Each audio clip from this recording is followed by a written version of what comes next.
જૂનાગઢની દર વર્ષની પરંપરા મુજબ આસો નવરાત્રિના પ્રથમ દિવસે પદયાત્રા યોજાઈ।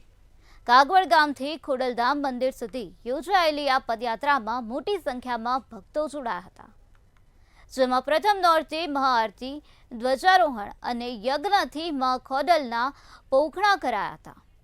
પ્રથમ નોરતે યોજાયેલી પદયાત્રામાં જોડાવા વહેલી સવારથી જ કાગવડ ગામે શ્રદ્ધાળુઓ પહોંચી ગયા। નરેશભાઈ પટેલે જણાવ્યું હતું કે વર્ષ 2011થી ખોડલધામની પરંપરા પ્રમાણે પ્રથમ નોરતે પદયાત્રા યોજવામાં આવે છે। નવરાત્રિના 9 દિવસમાં ખોડલધામ ખાતે અવનવા શણગાર, હવન અને ધ્વજારોહણ રોશનીથી મંદિર ઝળહળી ઉઠે। ખોડલધામ ટ્રસ્ટના પરંપરાગત મુજબ આજે આ 15મી પદયાત્રા કાગવડ ગામેથી માતાજીના ચરણોમાં પહોંચી ગઈ છે।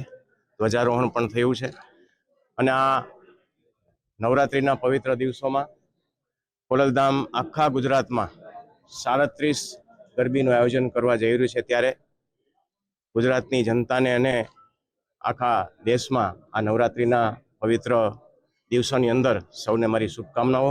મા ખોડલ અને મા જગદંબા આ નવરાત્રિના પવિત્ર દિવસોની અંદર બધાને હેમખેમ રાખે, બધાને આનંદમાં રાખે અને વિશ્વમાં શાંતિ સ્થાપે એવી આ તકે માના ચરણોમાં પ્રાર્થના કરું છું।